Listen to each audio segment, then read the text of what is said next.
প্রিয় দর্শক, শেষকালে আসসালামু আলাইকুম ওয়া রাহমাতুল্লাহ। প্রিয় দর্শক, আপনারা কেমন আছেন? নিঃসন্দেহে ভালো আছেন। প্রথমেই আমি বলতে চাই, ঈদ মোবারক, ঈদ মোবারক, ঈদ মোবারক। আলহামদুলিল্লাহ, প্রায় ১ মাস কষ্ট করে রোজা রেখে কালকে ঈদ পালন করব ইনশাল্লাহ। আমাদের সবথেকে আনন্দ মুহূর্ত। তবে যারা রোজা রাখেন নাই তাদের জন্য খুব দুর্ভাগ্য, কারণ তারা যদি ঈদের মাঠে যান অতটা ইন্টারেস্টিং লাগবে না। কিন্তু যারা রোজা ছিলেন ১ মাস, ইনশাল্লাহ তাদের আনন্দটা অন্যরকম। তো যারা রোজা থাকতে পারেন নাই, দোয়া করি তারা যেন রোজা সামনে বছর থাকেন এবং ঈদ পালন সুন্দর করতে পারেন, এই দোয়া করি ইনশাল্লাহ। তো যাই হোক, আগামীকাল ঈদুল ফিতর। ইনশাল্লাহ আমরা চেষ্টা করবো ইনশাল্লাহ একেবারে সকালে উঠে যা যা করা দরকার আমরা করি ইনশাল্লাহ ঈদ মাঠে যাব। তো মাশাল্লাহ, এবং ১ মাস পর আমরা কিছু মিষ্টি মুখ করব, তো আরও ভালো লাগবে। আসসালামু আলাইকুম। তো খুবই ভালো লাগবে ইনশাল্লাহ। তো আমার জন্য দোয়া করবেন, আল্লাহ যেন আপনাদের সবাইকে ভালো লাগে। তো যাই হোক, আজকের দিন পাঠ পাবো এটা আমি কল্পনা করতে পারি নাই। তারপরে যেহেতু ফ্রাইডে, শুক্রবার, তো ঈদের আগ মুহূর্তে আসার পরে দেখতে পাচ্ছি এক ভদ্রলোক অলরেডি পাঠ নিয়ে আসছে। তো যেই পার্টটা আমি দেখতে পাচ্ছি এটা বি ক্যাটাগরির পার্ট, তো সেই ক্ষেত্রে অলরেডি ৫,২০০ টাকা বলতেছে এই পার্টটি। ক্যাটাগরি পার্ট হতো 100% ইনশাল্লাহ। আমার একটা ধারণা যে ৫,৩৮০ বা ৫৪০০ টাকা হওয়ার সম্ভাবনা ছিল। তো যাই হোক, আমরা আজকে পার্ট দেখব এবং আলোচনা করব, এবং দেখা যাক ঈদের পরে আমরা কিছু ধামাকা দেখব কি দেখব না সেটা নিয়ে একটু আলোচনা করব। তবে আশা করা যাচ্ছে ইনশাল্লাহ, ইনশাল্লাহ আল্লাহ যদি চায় তাহলে হয়তো ভালো কিছু আমরা দেখতে পাবো। সেই আশা ব্যক্ত করেই আজকে আমরা শুরু করব। দেখা যাক, আজকে আমাদের দেখেন ওভার সাইডে কিছু ব্যবসায়িক দাঁড়ায় আছে, মুরব্বীরা, আর এখানেও তো আছেই। তো দেখি সর্বশেষ আলোচনা কোথায় যায় দাঁড়ায়, ওটাই দেখাবো ইনশাল্লাহ। So let's go. দেখতে পাচ্ছেন একেবারে মর্নিং এন্ড ফজর নামাজ পরেই সব চলে আসছে। এখানেও একেবারেই ফাঁকা, এখানেও একই অবস্থায় বলতেছে হাউ মাছ মানি, কত দাম।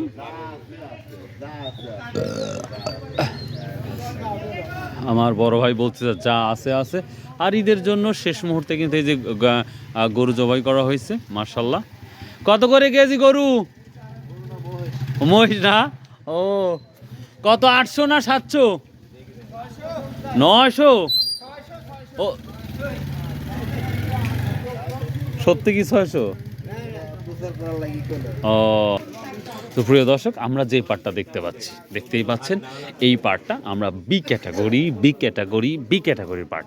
তো এই পার্টটা কিন্তু এখন পর্যন্ত দাম বলতেছে। তো ইনশাল্লাহ আমরা দেখব শেষ পর্যায়ে কোথায় দাঁড়ায় এই পার্টটা। তো প্রিয় দর্শক, আমি যদি পার্টের গোড়াগুলো আপনাদের দেখাই, এখনও হার্ড আছে, পার্টের গোড়াগুলো প্রচুর হার্ড আছে।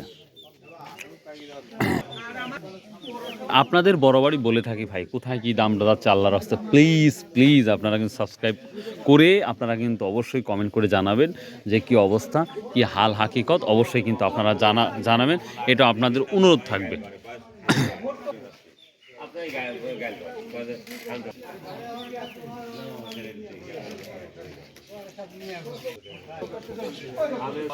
আসসালামু আলাইকুম।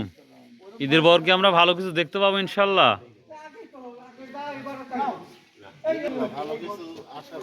আশা করা যায় না ঈদের পর?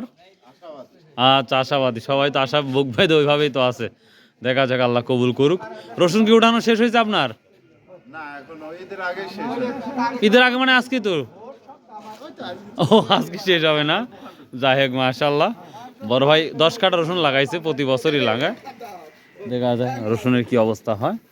এখানে আমরা দেখছি পাটের, আমরা যেটা দেখতে পাচ্ছি মাঝখানে, অর্থাৎ কিছু আঁশ লেগে আছে। আচ্ছা, এই আঁশ লাগার কারণ কি? এটা পাঁচ শুকায় গেছে যায় নাকি? ও, বুঝতে পারছি। কমল হলে একবার পানি সফট দিয়ে মানে উঠে যায় তো, বুঝতে পারছি। হ্যাঁ হ্যাঁ হ্যাঁ, ও হ্যাঁ হ্যাঁ, বুঝতে পারছি। মানে এটা থাকলে ওয়েটটা বেশি হয়, কিন্তু পাট তো শক্ত হয়ে থাকে। মানে এই পুক্তর জন্য এই ইয়েটা উঠতেছে না, আবার রোদে পড়ছিল। হ্যাঁ, সব মিলে একটা ইয়ে আছে, বুঝতে পারছি।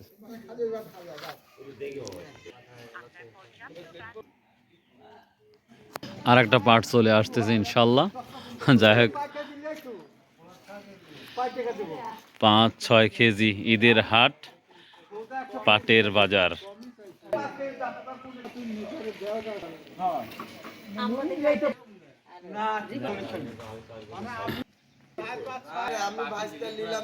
প্রিয় দর্শক, শেষকালে 200 টাকা ডান হয়ে গেল, অর্থাৎ 5200 টাকা হয়ে গেল বি ক্যাটাগরির পাটটা। তো এই ক্যাটাগরির পাট হলো নিঃসন্দেহে ভালো হবে আশা করা যায়। তো এই ছিল এখন পাট, আমরা একটু দেখবো আর একটু সময় নিব, যদি একটা পাট আসে তাহলে আমরা ইনশাল্লাহ দেখব, কিছু ওয়েট করবো ইনশাল্লাহ।